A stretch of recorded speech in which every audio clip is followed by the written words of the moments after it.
کیونکہ ہمیں اس انسان سے محبت ہوتی ہے اور اس لیے ہم اس پر بھروسہ کرتے ہیں، تو پھر اللہ پہ ہم ایسا بھروسہ کیوں نہیں کرتے؟ آپ کو نہیں لگتا کہ آپ سے زیادہ اللہ کو یہ دیکھ کر خوشی ہوگی کہ آپ کو وہ چیز مل جائے جو آپ کو پسند ہے اور آپ اس کے ساتھ خوش رہیں؟ تو اگر پھر بھی اللہ آپ کو وہ چیز نہیں دے رہا تو سوچیں کہ وہ چیز کتنی بری ہوگی کہ اللہ اس کے لیے آپ کو چند لمحوں کے لیے اداس دیکھ سکتا ہے لیکن وہ چیز آپ کو نہیں دے سکتا۔ اللہ کو تو سب خبریں ہیں، جب تیز ہوا کے جھونکے سے ٹکرا کر زمین پہ گرنے والا پتا بھی اللہ کی نظر سے نہیں بچ سکتا، تو ہم تو پھر جیتے جاگتے انسان ہیں۔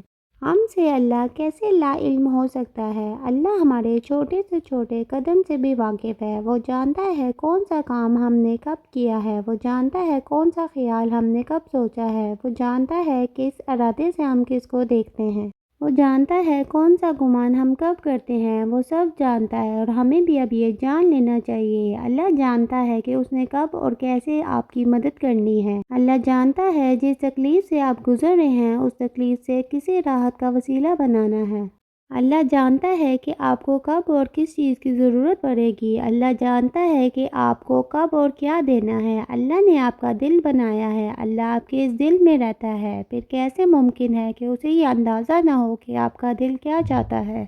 ہم سوچتے ہیں کہ جیسے انسان کے سامنے ہم زبان سے جو بول دیں گے وہ اسی بات کو سچ مان لے گا، پھر بھلے ہمارا دل کچھ اور سوچ رہا ہو، ویسے ہی ہم اگر اللہ سے بھی یہ کہہ دیں کہ ہم یقین رکھتے ہیں تو اللہ بھی ہماری اس بات کو مان لے گا۔ جبکہ اللہ تو ہماری سانس کی سرگوشیاں بھی سنتا ہے، وہ جانتا ہے کہ ہمارے دل نے کب اور کیا کہا، اس لیے کبھی بھول کر بھی یہ خیال دل میں نہیں لانا کہ اللہ دعائیں قبول نہیں کرتا یا پھر اللہ کو ہم پیارے نہیں لگتے۔ وہ یہ سن رہا ہے، وہ یہ دیکھ رہا ہے، تبھی تو اللہ تعالیٰ نے یہ فرمایا ہے کہ میں تمہارے گمان جیسا ہوں۔ وہ گمان جانتا ہے اس لیے تو وہ گمان جیسا نظر آنے لگتا ہے۔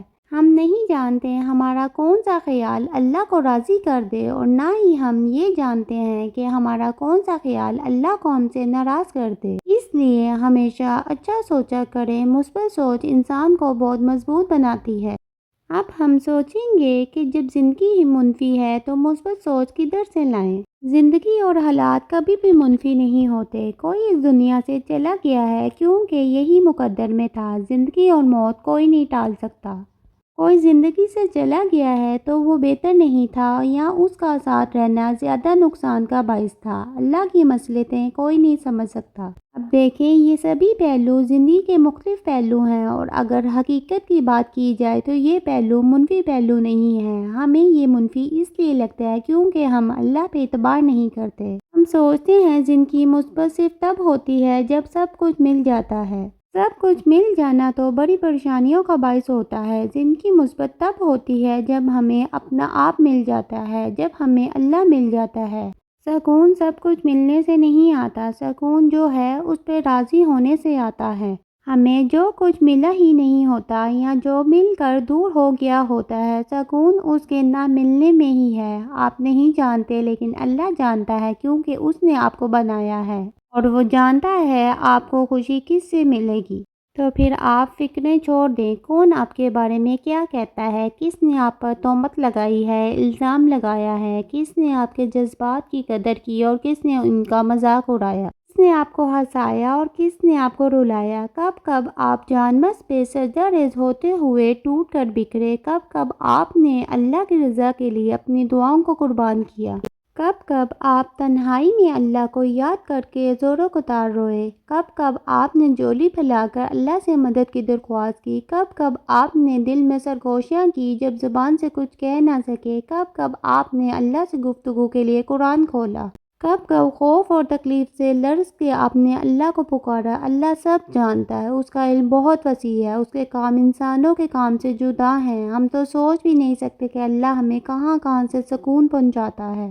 ہم تو سوچ بھی نہیں سکتے کہ اللہ کن کن ذریعوں سے ہمارے معاملات سلجھاتا ہے۔ ہماری ذہانت اور ہمارا علم تو بڑا محدود ہے۔ نصیب ہمارا دشمن نہیں ہوتا اور نہ ہی نصیب کا یہ مقصد ہے کہ وہ ہم سے ہماری من پسند چیزیں چھین لے۔ ہم نصیب سے اس لیے ڈرتے ہیں کیونکہ ہم اللہ پر توکل نہیں رکھتے۔ کبھی آپ نے نبیوں کو ایسا کرتے ہوئے دیکھا تھا کہ انہیں ذرا سی مشکل آئے تو وہ یہ کہنے لگے کہ اللہ تو ہم سے پیار نہیں کرتا؟ آپ نے ان کو کبھی اس بات کی فکر کرتے ہوئے دیکھا تھا کہ ہمارے نصیب میں آگے کیا ہوگا؟ اللہ کے ان کی زندگی میں تو قدم قدم پہ آزمائشیں تھیں، اس لیے انہیں تو اس بات کو لے کر زیادہ محتاط ہونا چاہیے تھا کہ ان کے نصیب میں آگے کیا ہے، پر پھر بھی انہوں نے کبھی اس بارے میں سوچا ہی نہیں، کیونکہ وہ اپنے رب کو سوچتے تھے، وہ اپنے رب پر یقین رکھتے تھے۔ انہوں نے اپنی زندگی کے سبھی فیصلے اپنے اللہ کے ہاتھ میں تھما دیے تھے کہ اللہ جو چاہے نتیجہ نکالے، ہم اس نتیجے پر راضی ہیں۔ اور پھر دیکھیں اللہ نے انہیں کن بلند و بالا مقامات پر فائز کر دیا۔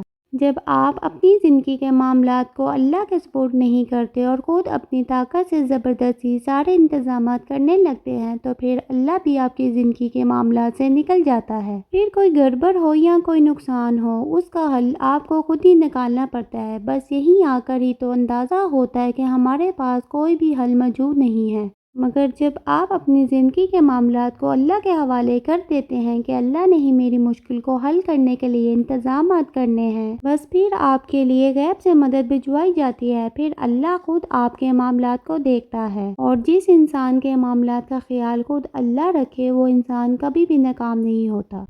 آج سے آپ نے العلیم کو اپنی زندگی کا حصہ بنا لینا ہے۔ کوئی آپ کا دل دکھائے، کوئی آپ کے بارے میں جھوٹ بولے، کوئی آپ پر تہمت لگائے، کوئی آپ کو غلط سمجھے، کوئی آپ کو چھوڑ جائے، کوئی آپ کو دھوکہ دے دے، کوئی آپ کا مذاق اڑائے، کوئی آپ کی دعاؤں پہ ہنسے، کوئی آپ کی نیت پہ شک کرے، آپ نے بس اتنا ہی کہنا ہے کہ اللہ سب جانتا ہے۔